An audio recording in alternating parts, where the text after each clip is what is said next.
Yo, what's good? It's your boy Pusha Rod, and I'm here with TmrO at Creative Sounds Recording Studio in Los Angeles, California.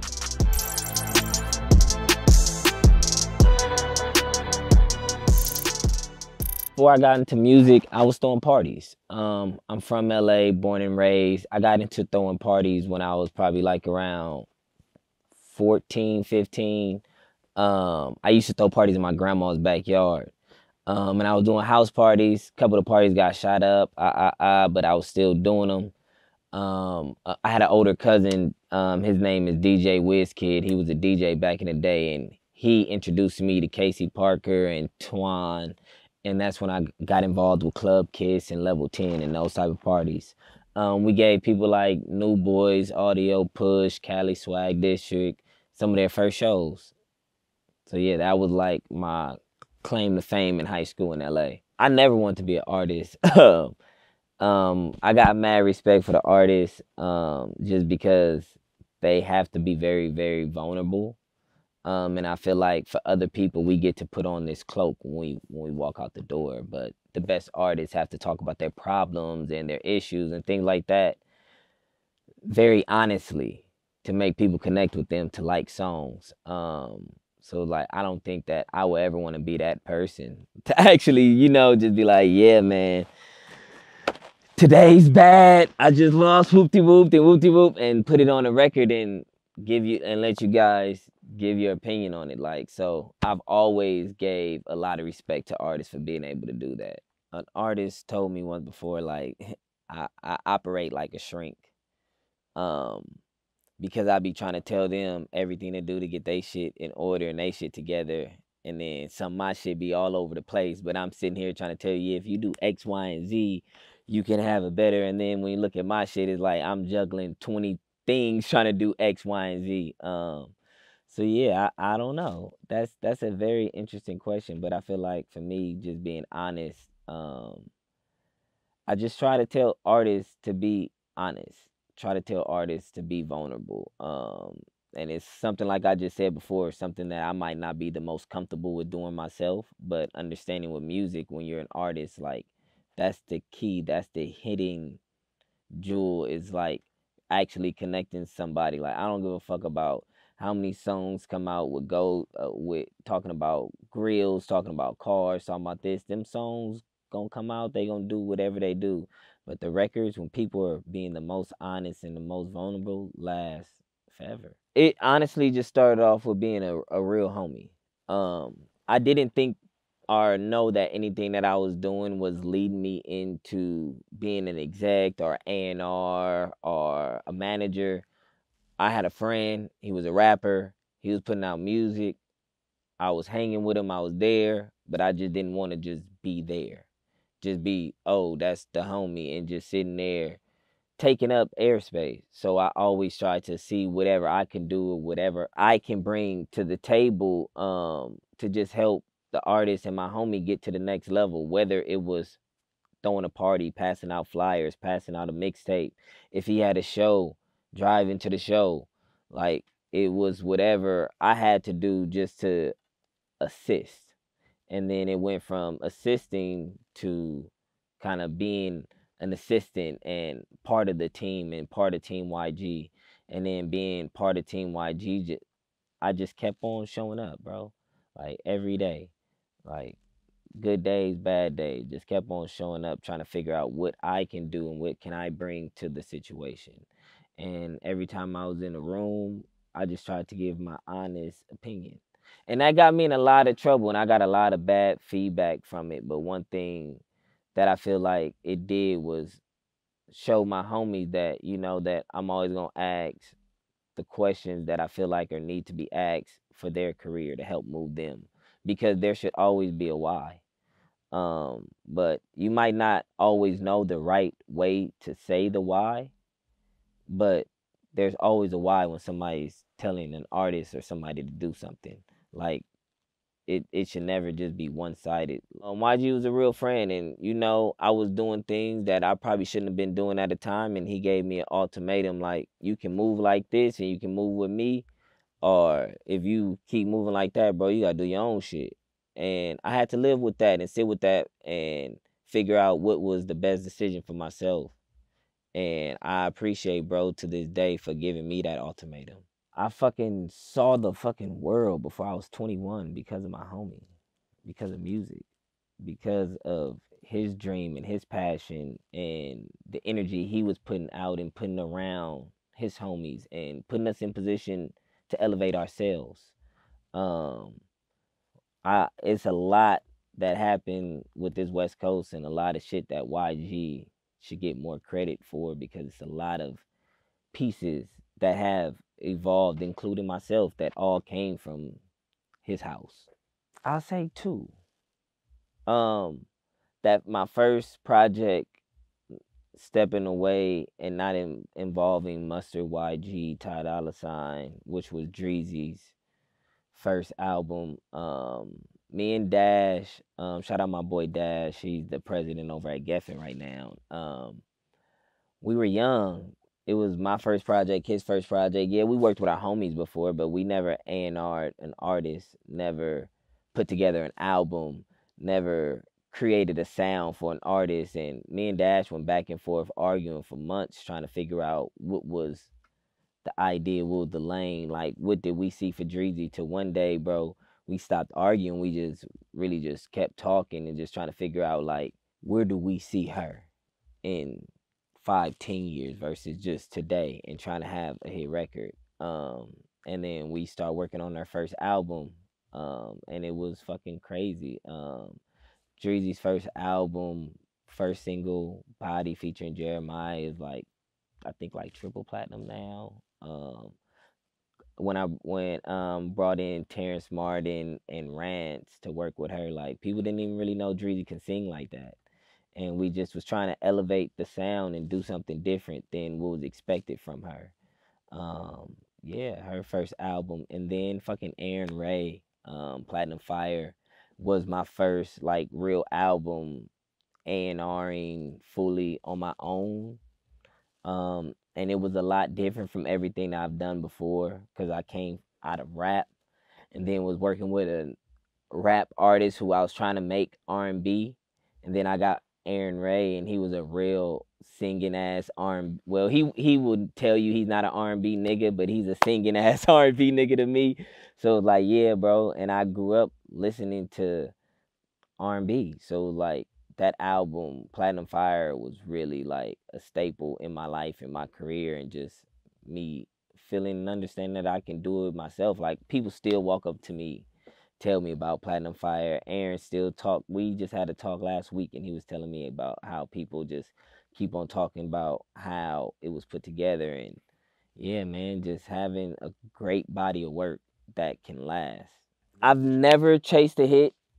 I never, when I was at Interscope, I never signed an artist because they were the biggest artists. They were going the most viral. Like I signed artists who I believe that believed in themselves.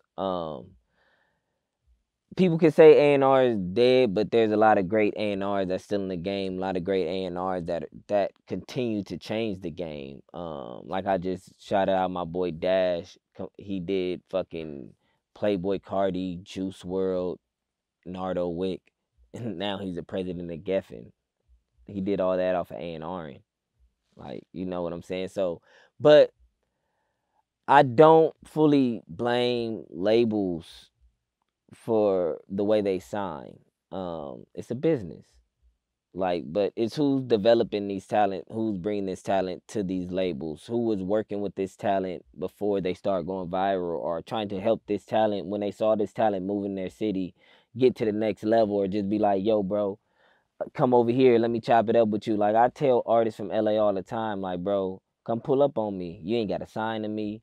We can maybe work together. However it come out, or bro, I can just be a brother to you. But bro, come get some guidance, and like I can tell you some shit that you don't know.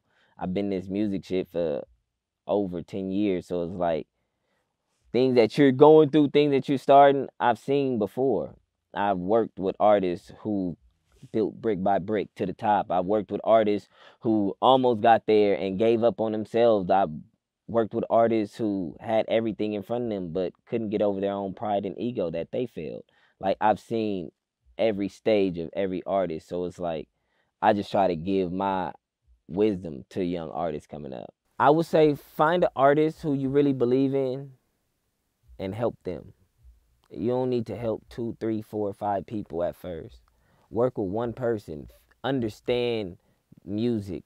Understand what it is to help an artist maneuver. Understand what it is to help an artist build different relationships and get in different doors. Whether that's with this rapper, or that's with this producer, or that's just being more vulnerable and honest with themselves on records. Like, I don't think that, like, I know people went to school for being an A&R and shit like that. Kudos to you.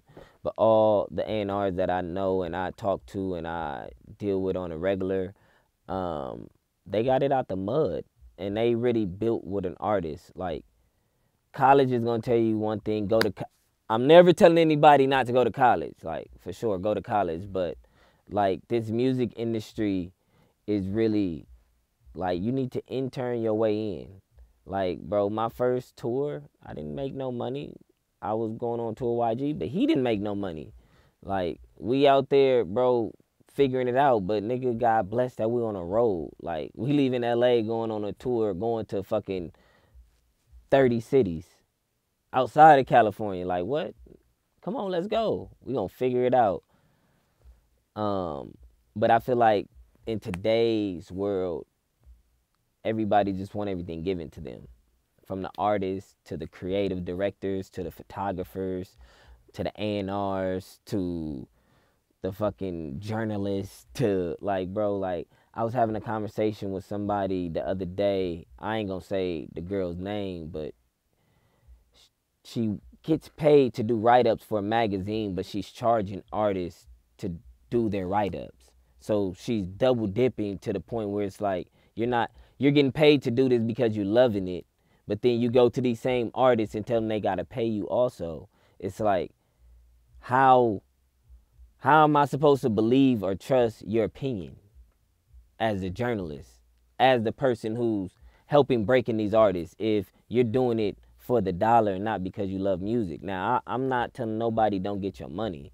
Like, get your money, but like at the same time, like, we have to hold everybody accountable in this music chain in order for things to change. Like, if this artist is good, do a write-up because this artist is fucking talented. Don't do a write-up because you're getting paid $500 to do this write-up, but you also getting a salary. It's like, so now the artists who are really good, they don't want the write-ups because they feel like they're selling out by paying you to do a write-up about their music when that's what you're getting paid for. I feel like there's just so many moving pieces in music that takes away from the artist development or what you're okay with. Like, even the viral shit, the TikTok shit, like, it's all great. Like, but if you go viral today and your song becomes top 10, but you never did a show, you never been around other artists, you never interacted in the right room in front of fucking somebody with like Adam 22 on No Jumper, you don't get up on there and you gonna fuck up.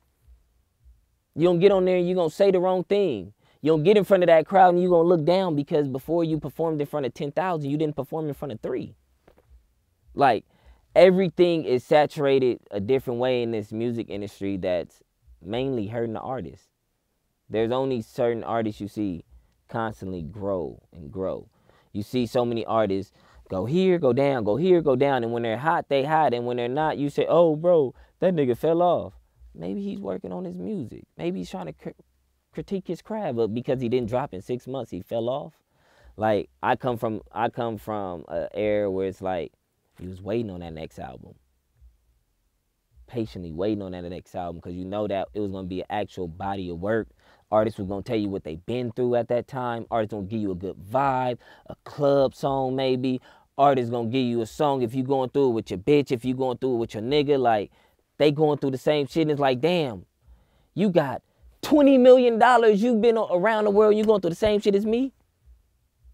I fuck with you. We're missing that.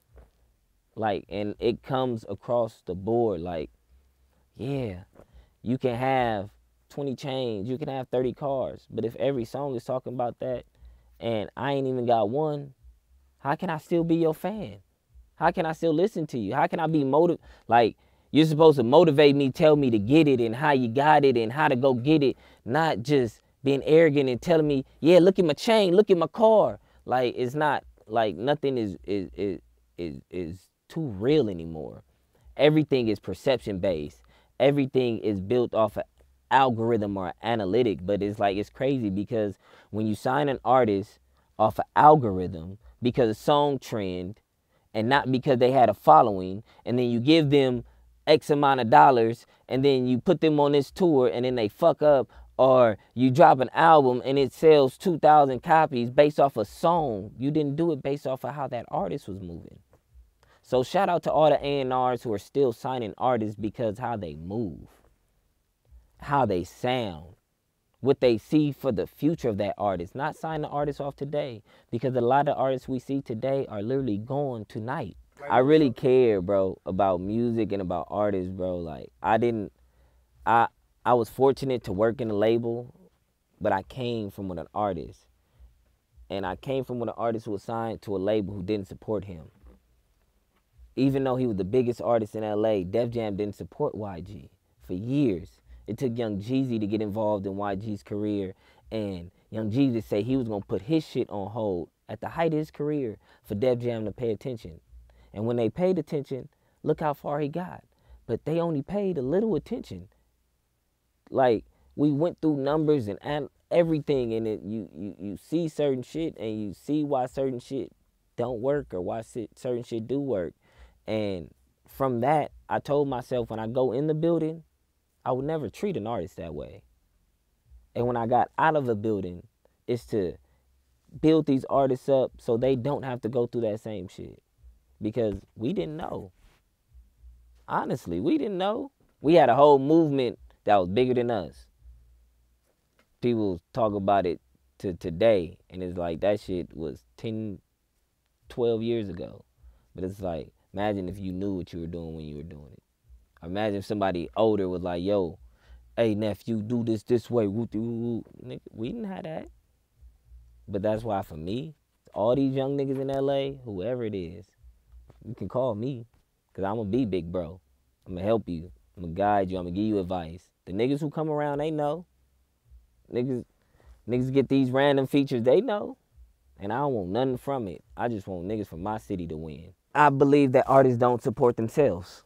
I've saw artists move independently, amazing, and literally sign to label and be like, yo, so y'all got me?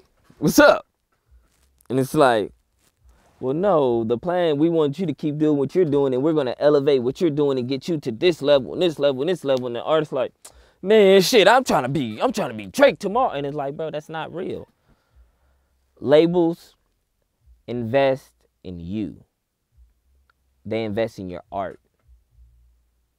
Maybe the first album don't work. Put out a couple mixtapes, EPs. Get to the second album.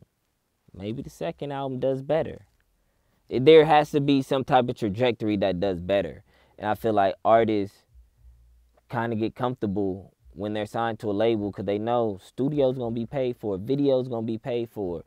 Tour, you might get some tour support. You might get this, you might get that. But it's like, what are you doing to make sure that it happens? So it's like if you went to a bank and asked for a loan, that they would give you this money to invest in yourself. Look at the label like a company that's investing into your company. Don't look at the label like, nigga, somebody who's gonna change your life. Because labels can help you get into a better situation, but they can't create motion for you. You have to create motion for yourself. They can elevate the motion or help get more eyes on the motion that you create for yourself. They can help enhance whatever you're doing for yourself. But this music business is about self. It's a self-sustainable industry. Like artists who understand touring, artists who understand what it means to actually come into a studio and record an album and understand what their budget is. Like, bro, if you in a studio for 12 months, every day, 12 hours a day, recording, how much is that? How much is these videos? What is the marketing behind? How much is being spent on your album for you to succeed? And if that label is spending more for you to succeed, they're doing the right thing. But what are you doing to make sure that you succeed? But now, I'm not saying that works for everybody. That's just my thought process of looking at it from working and being at a label. But I also know there's artists who are signed at the label who are hella talented who don't get the best shot. I know there are artists who get the shot and they blow it. I know artists who confidence isn't there and the label tries to continue to help them build their confidence, but it's like, bro, if you don't want to go out, how can I already gave you hundreds of thousands of dollars and invested $100,000 so you can believe in yourself. And you're not doing that. So maybe I need to take 2 steps back and see what is you believe in. So I don't blame the labels for everything. There's definitely, every artist has different situations. There has been artists who were the best artists, but the label didn't support them, or who was signed and then they got dropped before they dropped music. There's always different scenarios. But me working at a label for 8 years, like, I saw and understand that the artists who come in with a plan and somewhat let the label bring things to their plan to enhance their plan, but always has a plan, tend to succeed. And artists who are waiting for the label's plan has to wait on the label. Now, you have to work together. I'm not saying make your own plan and then just start moving because you signed to this label. You knew what that contract was. But once you get your plan together, bring it to them. Propose to them your plan with the music that you have. See how it aligns and see what your product manager, your PR, what this person can bring to this plan. And then you guys present it to the team, to the whole team. So now everybody can be involved. So it's like taking the layers and the steps and the meetings for the meetings and the meetings behind the scenes of the meetings. But it's also having the right people in play to do that for you. Because the artist should be creating. And you should have a manager or a creative director or this person who understands what your creative aspect is, talking to these people at the label constantly. And I don't mean just blowing them up. Hey, what's going on? But it's like, yo, let's set up a meeting. Here go my plan. Let me know when you got time to schedule a meeting. Cool, we can go back and forth. We can say what you think about this, what I think about this. What can help the artist, but stick to a plan. Always have somewhat of a plan. I would ask you who and to what height. At the end of the day, everything's based off of market share. Like, if an artist who don't know, everything is based off of 100 share. More percent of that share is going to go to these major labels.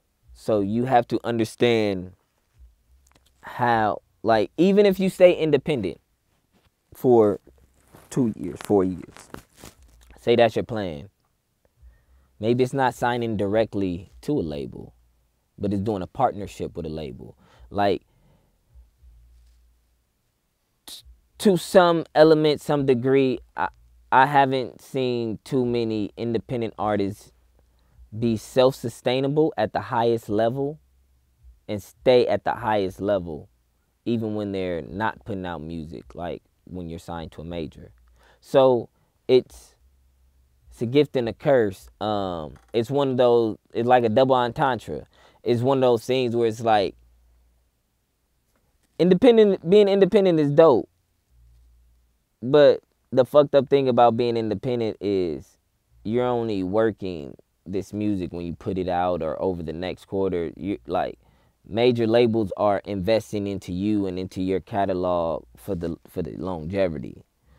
That's like how, like for example, JID, he just went back to #1 because a song started going crazy on TikTok, right? You have this major label that's this big machine who sees that that's happening, and they're able to enhance whatever is going on there to get the full exposure that you're supposed to get, versus being independent and trying to do that might cost you $300,000, $400,000, $500,000.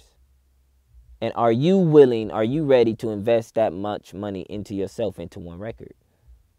It's a gamble. But that label is willing to take that risk on that gamble on you. So that's why I do fuck with the major label system. But I do believe that when you're unsigned, you're working hard. But when you sign to a major label, you work even harder. It's like I look at the major label like I look at the NBA. LeBron is working out right now, probably, and then again tonight, and again in the morning, like, and he's on the Lakers. You signed to Interscope. You're signed to like, it's like being part of a legacy. Like, I don't know. Like, for me, I fuck with both sides, but I feel like the major labels help artists stay sustainable and last longevity.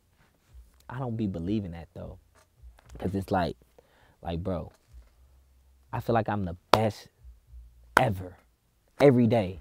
I don't care who sold more records than me.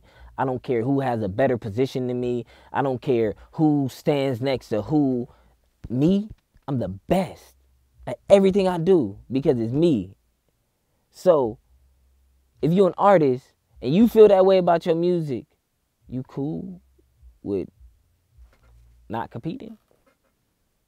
Like, so it's like, it's one of them things where it's like, nigga, you know where you want to go somewhere, but your money not right, but all your homies going, you like, man, you know what, bro? I'ma just call it tonight, bro. I'ma just chill. I'ma just have my bitch pull up. We gonna relax. Nigga, bro, knowing you want to go on that trip or go, but you can't, so you on front. And I feel like a lot of artists front. Like, oh, you gonna see whatever money you gonna see when you're independent. Cool. But how much of that independent money that you're seeing every quarter are you investing back into the full 360 of your career? And I'm not just saying on buying a better car so niggas know you getting money. I'm not saying on paying for better videos. Because, bro, you can get somebody with a red camera. That don't mean he a good director. Like, you know what I'm like, bro? It's like, you can go to the fucking best studio, but if you don't have a great engineer, it don't, like, if you don't have an engineer who cares about your music, like, it don't matter. Like, so like, you can invest so much money the wrong ways. But a major label, they've been doing this shit for so long, they know, oh yeah, we're gonna put this here and this there and this there. And then when you look at it, you're like, damn, they not even putting a lot of money in these certain places, but it's like, but they're doing it the correct way. Yes. Because you have catalog, you've moved around the world, you've positioned yourself to where people understand you and respect you and your sound and your music and your wave. You done got past the issue that most people can't get past, because most people can't get out of their contract. Most people can't get to that 4th, 5th, 6th album. And then, you know, you start seeing a different level of residuals. But it's also in which level you want to compete. Like, and I could be wrong. Don't quote me on this, but it's like, I feel like it's like Drake doesn't have to be with a major, but it's still a reason why he's with Republic. It's a fucking machine. Like, so it's like, when I'm looking at these tiers, like, every album that, after Jay-Z's first album, every single album after that came out on a major. And Jay-Z was the best, right? Top tier, right? It's not no bigger, right? But he came out on majors. That's the level I want to get to. Lil Wayne, best rapper, right? Top tier. Releases. He could have went indie. Why he didn't go indie? So it's like, you start believing things that you hear, and everybody, yeah, bro, I'm independent, I'm doing this. But it's like, it's crazy because, bro, you be like, I had an artist here at my studio the other night, and he was like, his plan was to drop 100 to 150 songs this year and build a catalog. And I didn't even say nothing. I'm just listening to him speak. You know, it's an artist. I'm not trying to get involved in their politics or their conversation. And then he was having a conversation, and one of my artists was in the room. And then afterwards, the next day, me and my artist had a conversation. My artist brought up, I'm like, yeah, I mean, you can put out 200 songs. You think that's gonna make somebody care about you?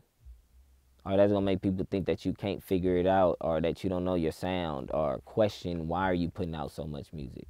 And you're gonna put out that much music to try to get at least 50,000 streams on each song. You already challenging yourself and putting out in the universe for you to do bare minimum, to get bare minimum results. Because what if one song, like we've heard it, we've seen it before, one song can change somebody's life. One song can change somebody's life. Seen it happen. One song can turn into two. You get three.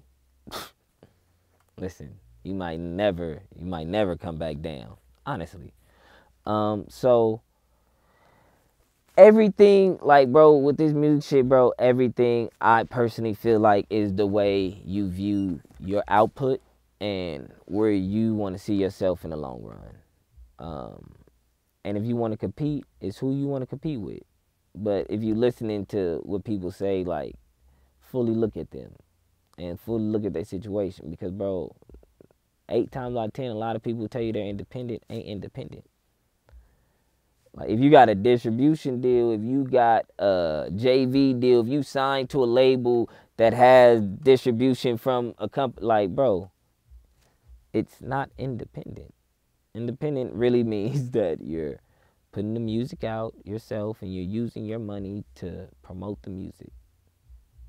And how many artists can we say are doing that at the top tier level? How many artists are putting $200,000-$300,000 behind their own song at radio every time they drop? It really is in the artist, bro. Like, my favorite part about my job really comes from the artist, and when you see somebody's confidence build, or when you see somebody understand themselves more. Like, even if you got to say something to an artist 3, 4, 5, 6, 7 times before they get it, like, it's okay to keep saying something if they don't understand it. It's a difference between an artist not understanding something and not wanting to know something. But when you have an artist who believe in themselves but not all the way, and they're confident, you just slowly start to see that confidence grow. You slowly start to see them take more initiative. You slowly start to see them really believe that they can do this. Like, that helps me sleep at night.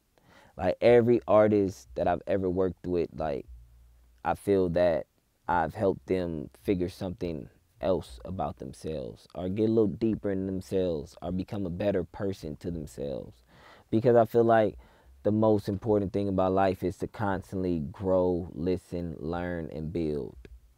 And every day, like, when you feel like you had enough learning and listening, is when it's over.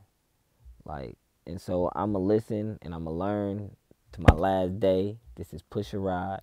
I appreciate TmrO coming here to fuck with me. Don Cannon, I thought you was going to be here, my boy, but you ain't. But you still my dog. You know we go back. You feel me?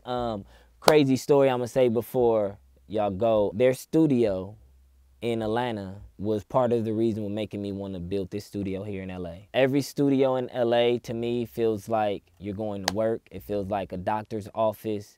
There's no camaraderie. There's no culture, no chemistry, no energy. But when I first started going to Atlanta and we were going and hanging out at their studio and shit, bro, I felt a different energy, and I wanted to bring that energy here. So appreciate you always opening your door for me when I'm in Atlanta, bro. And yeah, letting you know, man, part of the reason why I did Creative Sounds is from what I see in y'all.